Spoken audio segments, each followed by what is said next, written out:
Hello everyone, welcome back to K Guru channel bye निर्मल गुप्ता। प्यारे बच्चों, आज हम क्लास 6 की हिंदी की कार्यपत्रक नंबर 18 सॉल्व करेंगे।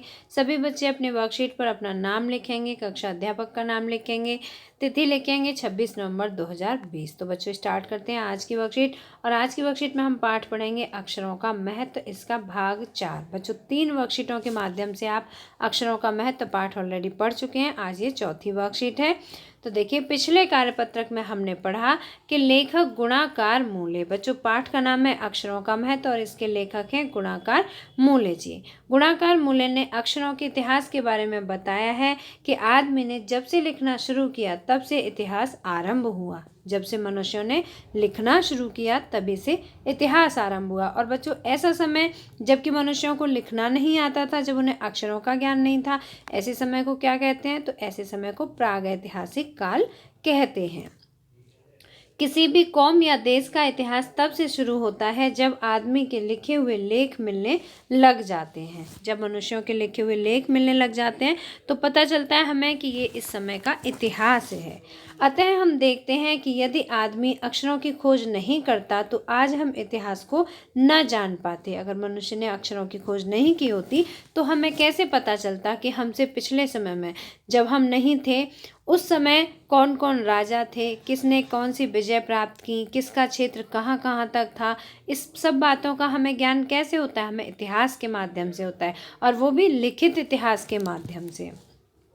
हम यह न जान पाते कि पिछले कुछ हजार सालों में आदमी किस प्रकार रहता था, क्या क्या सोचता था, कौन कौन राजा हुए इत्यादि। इन सभी बातों की जानकारी हमें इतिहास के माध्यम से होती है।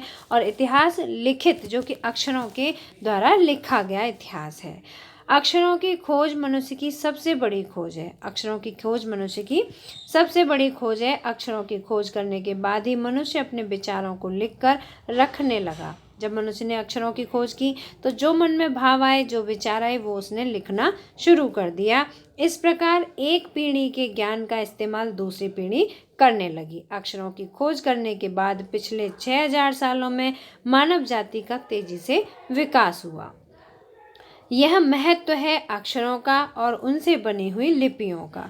अतः हम सबको अक्षरों की कहानी मालूम होनी चाहिए। और क्या कहानी? आज जिन अक्षरों को हम पढ़ते लिखते हैं वे कब बनाए गए, कहाँ बने और किसने बनाए, यह जानना जरूरी भी है। तो बच्चों, ये था अक्षरों का महत्व। अक्षरों के महत्व में सबसे बड़ी बात यह है कि ये अक्षरों की खोज बहुत बड़ी खोज थी, जिसके बाद अक्षरों की खोज के बाद ही इतिहास लिखना शुरू हुआ, जिससे कि आज का मनुष्य सभ्य कहलाया। उसे अपने इतिहास के बारे में जानकारी हुई। अगर हमारे पास अक्षर ना होते तो हम इतिहास भी ना जान पाते। तो बच्चों, बड़ी ही अच्छी इंटरेस्टिंग वर्कशीट है आपकी। अब देखिए, कुछ सरल प्रश्न पूछे गए हैं। तो देखिए, पहला प्रश्न पढ़ते हैं। सोचकर लिखिए कि अक्षरों की खोज से मनुष्य को क्या क्या लाभ हुए।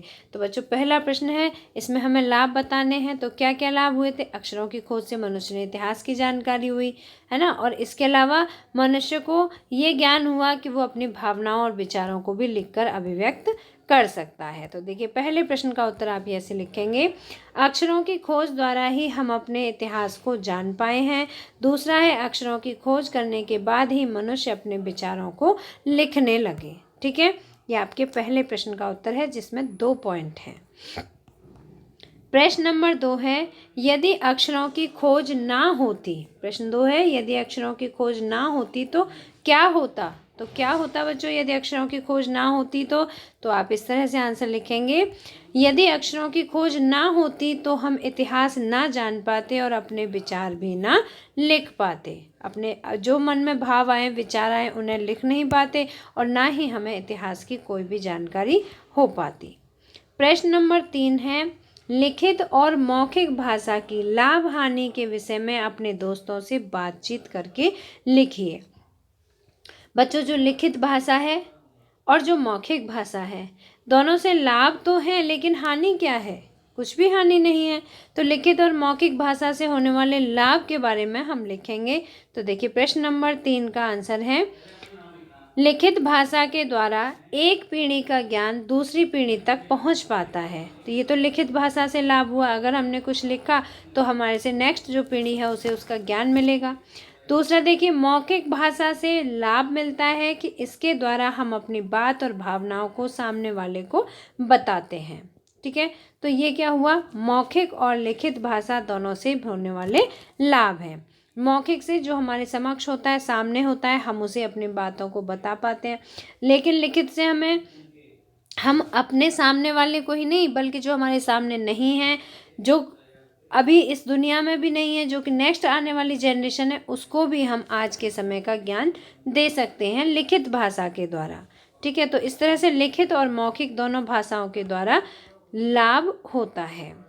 अब बच्चों प्रश्न नंबर 4 है, वैसे तो संख्याएं संज्ञा होती हैं। बच्चों संख्या किस में आती हैं, संज्ञा में, पर कभी कभी ये विशेषण का काम भी करती हैं, जैसे नीचे लिखे वाक्य में। अब देखिए वाक्य यहाँ पर समझना है आपको ध्यान से। हमारी धरती लगभग 5 अरब वर्ष पुरानी है। तो बच्चों यहाँ पर ये क्या है, देखो 5 क्या हुआ, संख्या हुई, अरब संख्या हुई, लेकिन ये विशेषण का काम कर रही हैं। ये किसकी विशेषता बता रही हैं, हमारी धरती की, कि जो हमारी धरती है वो लगभग 5 अरब वर्ष पुरानी है। तो ये यहाँ पर संज्ञा भी है, संख्या है, संज्ञा भी है और विशेषण भी है। कोई 10,000 साल पहले आदमी ने गांव को बसाना शुरू किया। तो यहाँ पर ये क्या है, 10,000 एक संख्या है। ठीक है, जैसे 5 अरब संख्या है, ऐसे ही 10,000 संख्या है। तो ये संख्या संज्ञा कहलाती हैं, लेकिन ये विशेषण का भी काम करती हैं। इन वाक्यों में रेखांकित अंश साल संज्ञा के बारे में विशेष जानकारी दे रहे हैं, है ना। साल, जैसे ये 5 अरब ये साल हैं, 10 अरब साल हैं। ठीक है, तो ये संज्ञा के बारे में बता रहे हैं, इसलिए संख्यावाचक विशेषण कहलाते हैं। जो संख्याएं संज्ञा के बारे में बताती हैं उन्हें क्या कहते हैं, संख्यावाचक विशेषण कहते हैं। संख्यावाचक विशेषण का उपयोग उन चीज़ों के लिए किया जाता है जिन्हें गिना जा सकता है। जिन्हें हम गिन सकते हैं उन चीज़ों के लिए किसका प्रयोग करते हैं, संख्यावाचक विशेषण का प्रयोग करते हैं। जैसे 4 संतरे, बच्चों संतरों को गिन सकते हैं हम। 5 बच्चे, बच्चों को भी गिन सकते हैं। 3 शहर, शहरों को भी गिन सकते हैं। तो ये सब क्या है, ये सब संज्ञाएं हैं। संज्ञा जैसे संतरे, बच्चे और शहर, ये तीनों संज्ञा हैं, और इनसे पहले जो संख्या आ रही हैं ये है संख्यावाचक विशेषण। लेकिन अगर किसी चीज़ को नहीं गिना जा सकता है तो उसके साथ संख्या वाले शब्दों के अलावा माप तोल का इस्तेमाल भी किया जाता है। अगर ऐसे हों जैसे हम गिन नहीं सकते, जैसे संतरे की जगह पर यहाँ पर जैसे 5 लीटर दूध हो, ठीक है, 5 लीटर दूध, तो हम बच्चों दूध को गिन तो नहीं सकते, लेकिन दूध का हम मेज़रमेंट तो कर ही सकते हैं, उसको माप तो सकते ही हैं, है ना। जैसे 3 जग पानी, 3 जग पानी, 1 किलो जीरा। तो यहाँ पर रेखांकित भाग परिमाणवाचक विशेषण है। ये कौन से हैं, परिमाणवाचक विशेषण है, क्योंकि इनका संबंध माप तोल से है। इनका संबंध किससे है, माप तोल से है।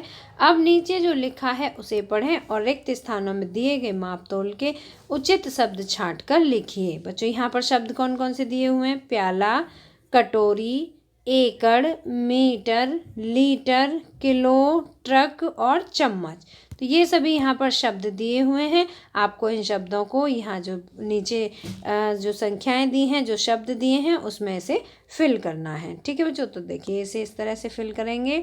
सभी बच्चे लिखेंगे अपनी कॉपी में इस तरह से। 1 कटोरी खीर, ये हमारा उत्तर नंबर 4 है। 1 कटोरी खीर, इसे आप अंडरलाइन कर देंगे। 2 एकड़ जमीन, जमीन को एकड़ में नापते हैं। 6 मीटर कपड़ा, कपड़े को मीटर में नापते हैं। 1 ट्रक रेत, 2 प्याला कॉफ़ी, 5 किलो बाजरा, 1 लीटर दूध, 3 चम्मच तेल। तो बच्चों इस तरह से आप सभी प्रश्नों के उत्तर अपनी वर्कशीट में लिखेंगे। तो मुझे उम्मीद है कि आपको आज की वर्कशीट अच्छी तरह समझ में आ गई होगी। अगर आपको अच्छी तरह समझ आई तो आप इसे लाइक ज़रूर करना, अपने फ्रेंड्स के साथ शेयर करना, और अगर आपने अभी तक हमारे चैनल को सब्सक्राइब नहीं किया तो आज सब्सक्राइब जरूर करना।